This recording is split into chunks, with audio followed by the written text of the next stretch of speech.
요한계시록 2장 18절에서 29절입니다. 두라디아에 나타나신 예수님은 18절에 보면 불꽃 같은 눈과 강하고 번쩍이는 발을 가지고 나타나십니다. 이세벨의 미혹을 받아서 깊이 우상에 빠져 있는 그런 자들을 주님께서 살피시고 가려내시고 그리고 징계하기 위해서 지금 그들에게 찾아오신 것입니다. 그럼에도 불구하고 우리 주님은 먼저 19절에 두라디아 교회를 칭찬하십니다. 그들의 사업을 칭찬하십니다. 믿음과 섬김과 인내를 내가 알고 있다. 내가 그것을 칭찬한다. 주님은 칭찬을 먼저 하셨습니다. 갈수록 더 좋아지고 있다. 점점 잘하고 있다. 이걸 지금 칭찬한다. 19절에 보면 내가 내 사업과 사랑과 믿음과 섬김과 인내를 나누니 내 나중 행위가 처음보다도 훨씬 더 좋아졌다. 그 열매가 훨씬 더 많아졌다. 주님이 그렇게 칭찬을 하고 계십니다. 이렇게 칭찬부터 하시고 나서 그 다음에 이제 책망을 하셔요. 우리가 자식을 키울 때도 그렇고 날마다 책망부터 하게 되면 칭찬할 거리가 점점 사라져요. 칭찬할 게 없는 사람이 되어버려요. 그런데 칭찬의 양을 넓혀가면 나중에는 책망도 사라집니다. 그래서 우리가 먼저 칭찬하는 습관을 가져야 됩니다. 칭찬의 양을 늘려야 됩니다. 칭찬할 거리들을 찾아봐야 됩니다. 잘하는 것은 잘한 대로 칭찬해 줘야 돼요. 그 다음에 책망을 할 게 있으면 조심스럽게 책망을 하는 것입니다. 오늘 성경도 그렇지 않습니까? 이 두라디아 교회는 겉으로는 모든 게 더 나아지고 많아지고 있었어요. 그런데 그 내면을 살펴보면 깊이 심각하게 지금 병이 들어가고 있는 것입니다. 두라디아가 어디냐?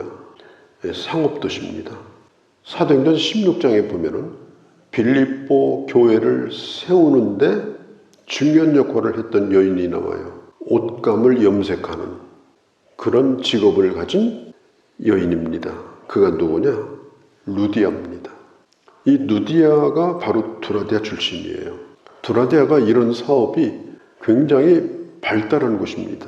그래서 이 성경학자들은 루디아는 빌립보 교회를 세웠던 그 열정을 가지고 자기 고향인 두라디아에 교회를 세우는 일에 상당한 중요한 역할을 했을 것이다. 이렇게 추측을 합니다.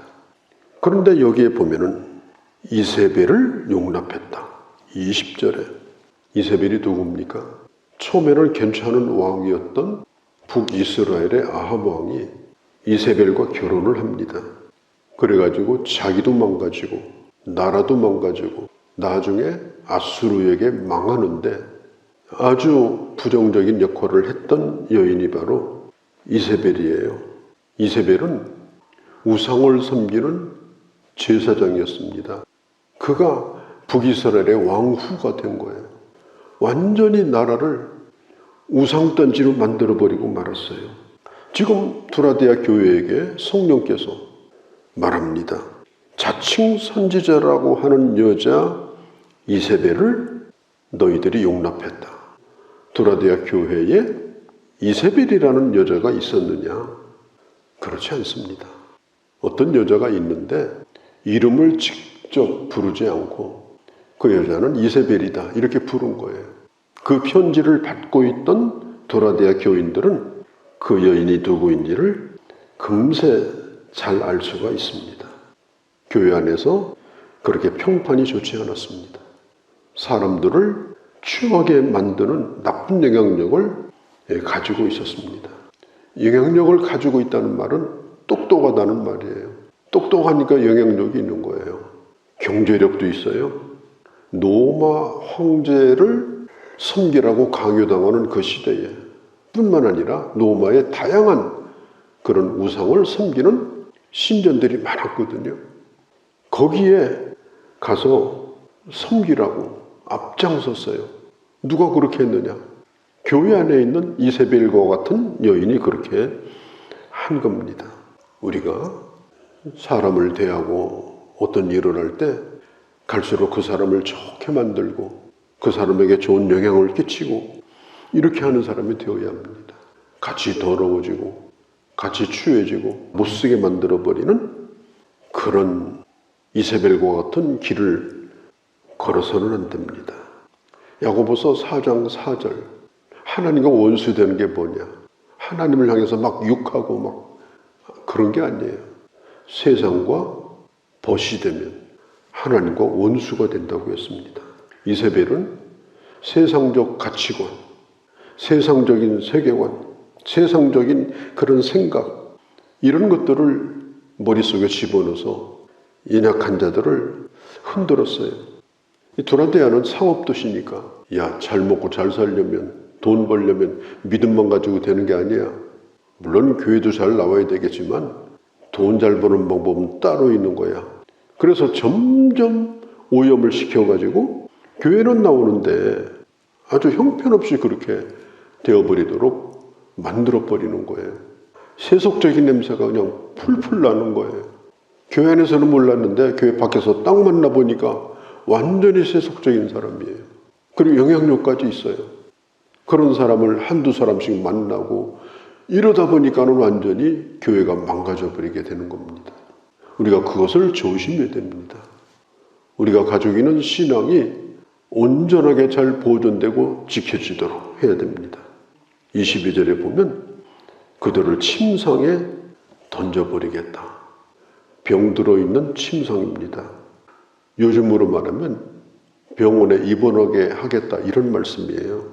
하나님의 징계입니다. 고린도전서 11장 30절에 보면 그 이후에 이 성찬에 대해서 말씀을 하시면서 성찬식에 참여하면서도 죄를 먹고 마시는 자는 주님을 욕되게 하는 자다. 어떤 자는 약한 자도 있고 어떤 자는 병든 자도 있고 어떤 자는 이미 잠든 자도 있다. 잠든 자가 뭐냐? 죽은 자예요. 이게 다 하나님의 징계입니다. 어떤 사람은 하나님이 데려가시기도 했습니다. 24절에 보면요. 두라데아에 남아있어 이 교훈을 받지 아니하고 소위 사단의 깊은 것을 알지 못하는 너희에게 말하노니 다른 짐으로 너희에게 지울 것이 없노라. 사단의 깊은 것, 이 악한 사단의 미혹은요. 굉장히 신령하고 깊어 보입니다. 뭔가 있어 보입니다. 그래서 막 그들 얘기를 들어보면 뭐 체험했다, 뭐 들었다. 주님이 지금 나를 감동하고 있다. 여기에 지금 하나님의 영이 임하고 있는 걸 내가 지금 느끼고 있다. 그런 뭔가 이상하고 뭔가 있는 것처럼 자꾸 그런 분위기를 만들면서 이 사단의 이 깊은 것을 가지고 사람을 흔드는 겁니다. 성경은 말합니다. 사단의 깊은 것을 알지 못하는 너희 이렇게 말했어요. 봤다고 하는 사람들에게 나는 그런 거 본 적이 없는데 음성을 들었다는 사람들에게 나는 그런 음성 들은 적이 없는데 등이라도 좀 뜨겁지 않았느냐 뭐 그런 느낌 나는 그런 느낌 없는데 난 예수 믿는데 사단의 깊은 것에 대하여 별로 동의도 하지 않고 그런 것에 대해서 관심도 없고 그런 것을 알지 못하는 너희에게 그 너희가 누구예요? 두라데아 교회에서 남아가지고 이세벨의 교훈을 받지 않은 너희에게 다른 짐으로 지울 것이 없노라. 더 이상 내가 요구할 것이 없다. 네가 지금 그렇게 하고 있는 그 상태로 내가 만족하다. 그런데 사탄의 깊은 것을 가지고 오는 사람이 얘기를 하는 거예요. 야, 신앙생활을 그렇게 드라이하게 해서 되냐? 뭘 봐야지. 뭐 느낌도 없냐 너. 신앙생활을 머리로 하는 거냐? 감동이 와야지. 그러면서 계속해서 자기도 그렇지도 않으면서 그런 분위기를 만들려고 교회를 그렇게 몰아가는 그런 운동이 일어납니다. 나중에 뒤집어 보니까 사기예요. 완전히 시효를 한 거예요. 그러니까 이 사단이 보여주는 깊은 것 같은 것에 미혹되지 말라. 지금 네가 잘하고 있는 것, 지금 네가 그 믿음을 잘 지키고 있는 것, 네가 지금 바르게 하고 있는 것, 그것을 붙들고 있는 것만 가지고도 충분하다. 그것을 믿고 있는 것만 가지고도 충분하다. 잘하고 있는 것은 더 잘하려면 됩니다. 내가 바르게 하고 있는 것은 바른 것을 지키면 됩니다. 네 은혜가 내게 족하도다. 이것이 매우 중요합니다. 바울이 말합니다. 나도 당신들에게 뭐 더 알라고 말하지 않는다. 나도 당신들에게 더 요구할 것이 없다. 결코 당신들은 모자란 사람들이 아니다. 우리가 이 깊은 것에 빠지지 않도록 해야 돼요. 제가 얼마 전에 목사님들 앞에서 설교한 적이 있는데 제가 얘기를 했어요. 우리가 성경을 읽다 보면 이해 못하는 게 얼마나 많냐. 못하는 대로 지나가라. 억지로 갖다가 붙이지 말라. 그걸 어떻게 해보려고. 거기서부터 문제가 생기는 거예요. 성경보다도 더 세련되게, 성경보다도 더 멋있게, 성경보다도 더 그럴듯하게, 성경보다도 더 화려하게, 성경보다도 설교를 하는 것 자체가 죄다. 하나님의 말씀은 때로는 교훈과 책망과 바르게 함과 의로 교육하기에 유익한 말씀이다. 말씀 앞에서 겸손해야 된다. 그렇지도 않은 걸 그런 것처럼 하면서 이렇게 하는 것은 우리가 그것을 조심해야 된다. 오늘 이 시대에 그런 사기꾼들이 많아요. 유튜브에 보면 스스로 무슨 전도자다, 선교사다 뭐 이래가지고 그거 나와서 희한한 사기를 다 칩니다. 그래가지고 뭐 어마어마한 사람들이 몰려들고 뭐 선지자니 능력의 종이니 얼마 가지도 않아요. 전부 사기꾼들이에요. 얼마나 많은 사람들이 말씀을 떠나서 지금 피해를 당하고 있는지 몰라요. 그래서 이단들이 하는 얘기가 뭐냐. 뭐 기성교회는 수준이 낮다. 성경도 다 거달기식으로 가르친다. 우리에게 와서 말씀의 깊이를 좀 배워라. 깨달아라. 이단의 교리란 인간의 이성으로 만들어진 겁니다. 하나님의 계시가 아니에요. 그래서 들으면 이성에 딱 맞게 되어 있습니다. 그래서 이단의 교리는 들으면 아주 그냥 딱 맞습니다. 그동안에 목사님 얘기는 좀 뭔가 이해가 안 되는데 거기 가서 들으니까 딱 맞아요. 계속 맞는 얘기만 합니다. 거기에 빠져 들어가는 거예요. 사탄의 깊은 곳에 넘어가지 말라. 예수 믿으면서 뭔가 부족하다고 계속해서 새로운 것을 바라고 그러지 말라. 지금 잘하고 있는 것을 잘하면 된다. 오늘 성경 말하잖아요.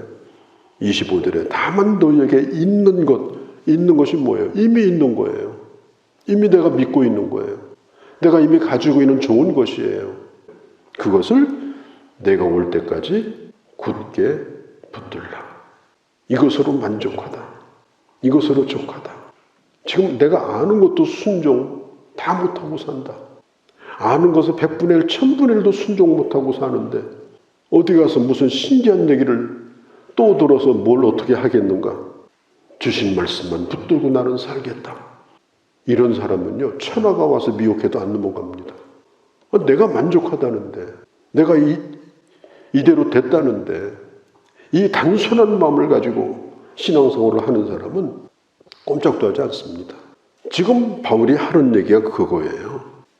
너희에게 있는 것을 내가 올 때까지 굳게 잡으라. 네가 지금 믿는 것만 가지고도 어디 가든지 당당하게 소리를 쳐라. 모자란 게 아니다. 모자란 복음이 아니다. 당당하게 소리쳐라. 당당하게 드러내라. 십자가를 당당히 말할 수 없는 사람은 그 어떤 논리나 어떤 기독교 변종도 그건 다 지푸라기에 불과하다. 십자가를 말할 수 없다면 그 어떤 것을 가지고 누구를 설득하겠느냐. 로마 시대는 십자가는 부끄러운 것이었거든요. 형틀이었거든요. 자기들의 총독에서 죽은 나사렛 청년의 얘기거든요. 입 밖에 내는 것도 부끄러워서 고개를 숙일 수밖에 없는 게 십자가인데 그 시대에 십자가를 말할 수 있는 것은 목숨을 거는 용기입니다. 오늘 내가 가지고 있는 것에 대하여 귀하게 여기고 자랑스럽게 여기고 그것을 내 신앙 고백으로 내가 믿는 진리로 큰 소리로 외칠 수 있고 선포할 수 있는 그 십자가의 복음이 없다면 리더가 아니다. 받은 은혜만 가지고도 내게 있는 것만 가지고도 만족하는 거. 거기에 누구도 틈타지 못합니다. 오늘 이 도라디아 교회에게 주님은 철장 권세를 주시고 새벽불을 주셔서 계속 이기게 하시고 그 갈 길을 밝혀주겠다고 약속을 하셨습니다. 신앙생활을 단순하게, 그러나 갈수록 더 깊이, 그리고 내가 믿는 바를 분명히 붙들고 끝까지 믿음으로 승리하는 그런 하나님의 자녀들이 되어주시기를 바랍니다. 거룩하신 아버지, 도라디아에게 주신 말씀을 오늘 저희가 들었습니다. 사탄의 깊은 곳에 미혹되지 않게 하시고 내게 있는 것을 주님 오실 때까지 굳게 붙들고 철장 권세를 주시는 하나님의 능력으로, 그리고 새벽별같이 나를 지켜주는 하나님의 은혜로 승리하는 저희가 되게 하여 주시옵소서. 예수님의 이름으로 기도하옵나이다. 아멘.